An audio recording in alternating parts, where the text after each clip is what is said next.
pero tienen sus fincas cercanas, entonces van a las fincas, trabajan en el día y por la noche van al área urbana.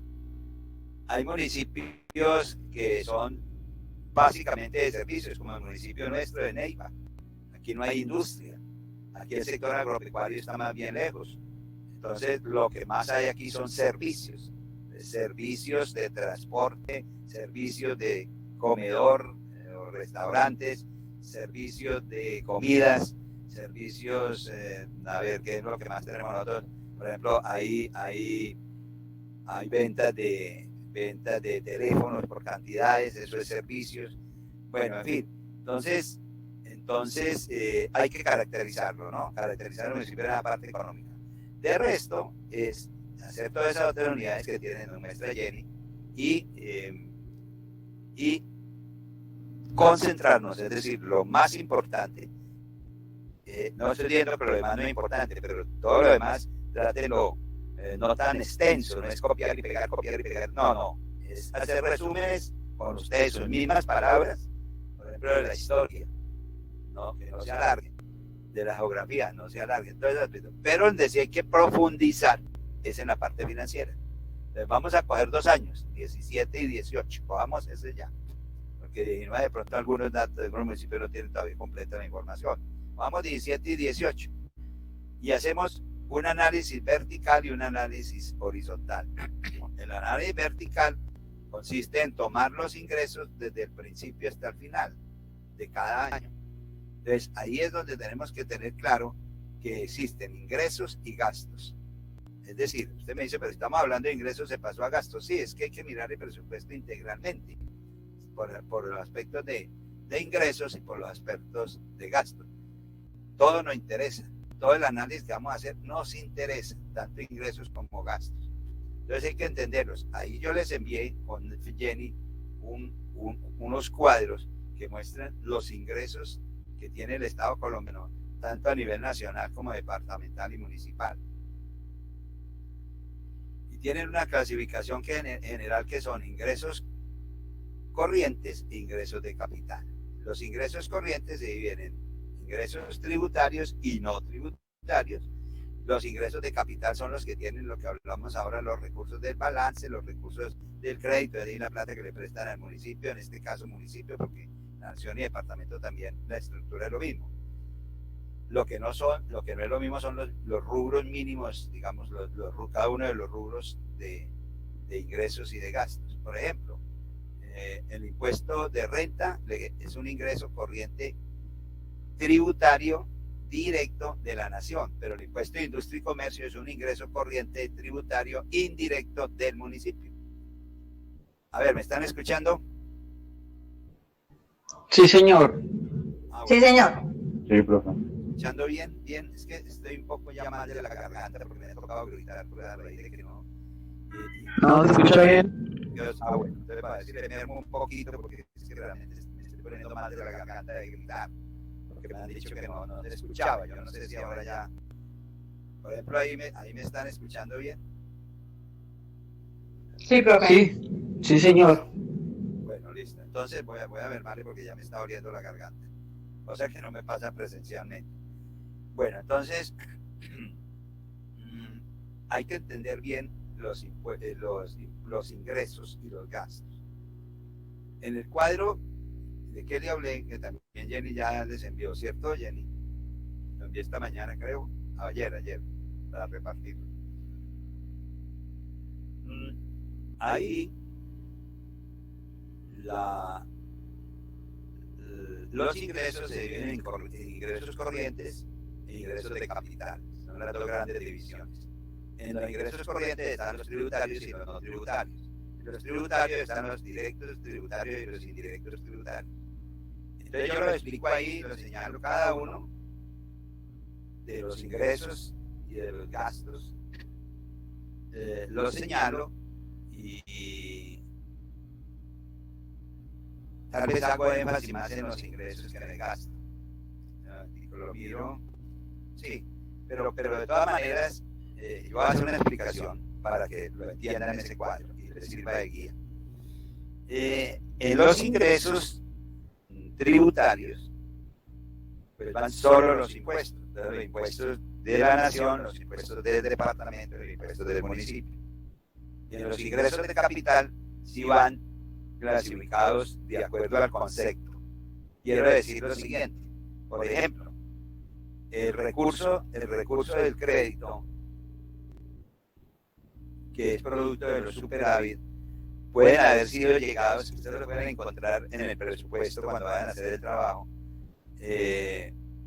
pero ustedes no saben si en la nación los ingresos por impuestos dieron más que los gastos de funcionamiento, por decir algo. En cambio, en un municipio, en un departamento, puede ser al contrario, y así sucesivamente. Pero el rubro de recursos del balance, el concepto es igual para nación, departamento y municipio. Ahí también están las donaciones que recibe el municipio. Ahí también está la plata que le prestan al municipio. Ahí también están los rendimientos financieros, intereses y todas esas cosas, platas que se colocan a término o que se tienen en cuentas de ahorro y que reciben intereses y rendimientos financieros. Entonces, ahí cuentan ustedes todo eso. En los ingresos, volviendo a los ingresos corrientes, ya sabemos que los tributarios son los impuestos y los no tributarios son algunos que obedecen a que el Estado también recibe plata porque presta servicios. Entonces, por ejemplo, presta servicio a acueducto. Entonces, recibe plata por esa prestación de servicio de acueducto. Por eso no es un impuesto, porque es algo que está retribuido directamente. Como es tal, yo pago el servicio a las empresas públicas y recibo el servicio de acueducto y alcantarillado y aseo. De valorización lo mismo, me hacen una obra por el sistema de valorización y yo tengo que pagar la pavimentación de la calle. Entonces se hizo por valorización, la pago. Entonces no es un impuesto por esa razón. Una multa no es un impuesto.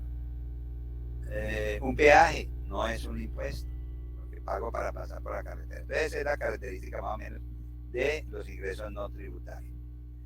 Todos esos ingresos corrientes, tanto tributarios como no tributarios, se distribuyen en los diferentes gastos. Entonces miremos cuáles son los gastos. Son tres grandes rubros de gasto.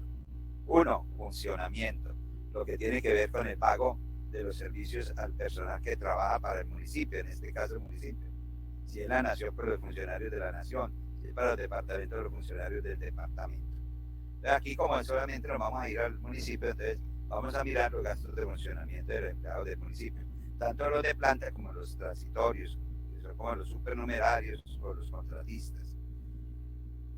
Después viene en segundo lugar el gasto de pago de la deuda. Entonces, como así nos prestaron plata que ingresó, ingresos de capital, esa plata la tenemos que pagar en los gastos en el segundo rubro, que se llama pago de la deuda. Y el tercero, que es más importante, es el gasto de inversión, es decir, aquellas obras y aquellos sectores que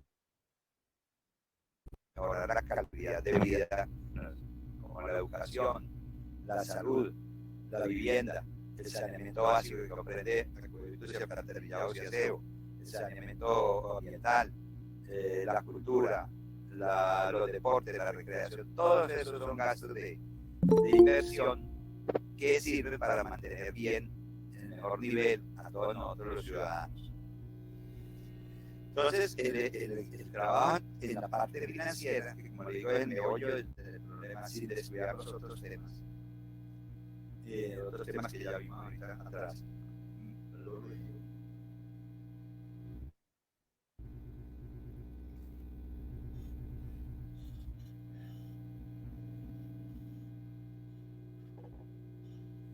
Bueno, no he visto agua porque ya estoy que no aguanto.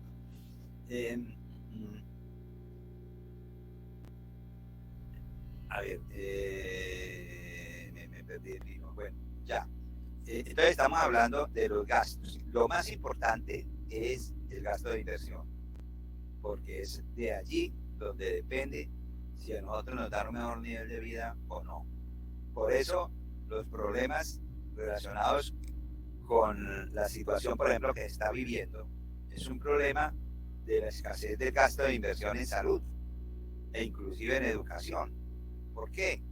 Porque si esta crisis, esta pandemia, pues, nosotros lo hubiéramos recibido teniendo unos buenos hospitales, unos unas buenas UCIs suficientes y bien dotadas, unos médicos con alto conocimiento y bien pagos, porque es lo fundamental, unas enfermeras también bien pagas y todo eso, con los medicamentos necesarios en un momento dado, ¿sí?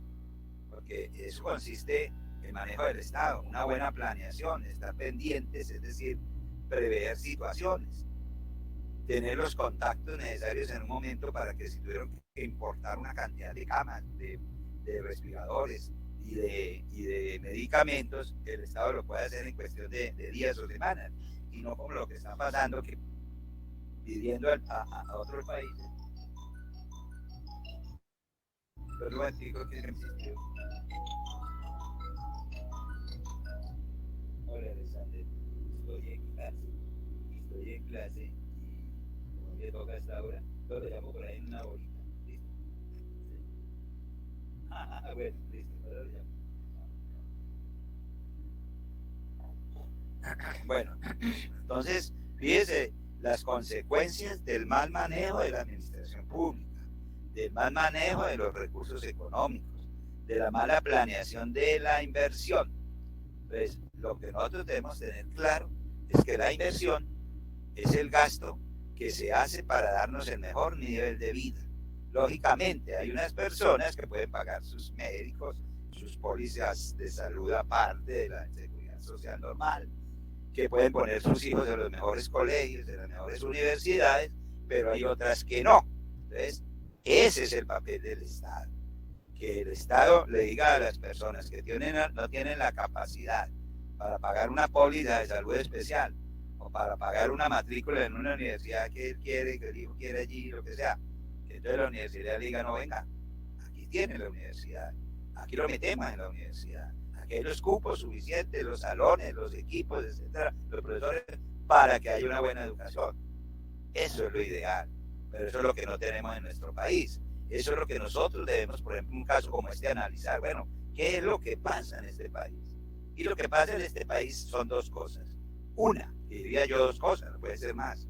Una, el modelo económico no corresponde a las necesidades de la mayoría. Aquí el modelo económico favorece a unas pocas familias ricas y empresas ricas nacionales y extranjeras que disfrutan de la riqueza nacional, de las inversiones nacionales, de lo que el gobierno, las medidas que el gobierno toma para favorecer, como en el caso de la reforma tributaria, esta última reforma tributaria, que han favorecido a los grandes ricos, a las grandes empresas, y olvidan a la clase media y a la clase de menores recursos. ¿Qué es lo que hay que lograr? Un cambio de ese modelo. Y segundo, la corrupción, definitivamente. Fuera del modelo que no favorece a la mayoría, tenemos la corrupción desde los más altos niveles, especialmente, que se llevan la mayor parte del presupuesto nacional.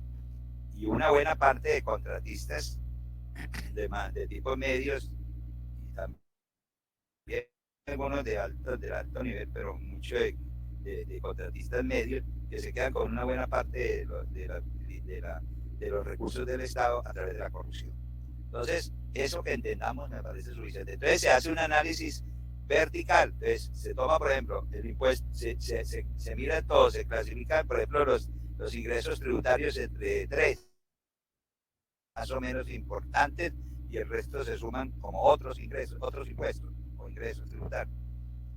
Los no tributarios se toman 2 o 3, 4 más importantes y el resto otro, porque si ustedes ponen a copiar todo, no van a entender en primer lugar y no van a terminar de hacer el trabajo. Es simplificar, resumir.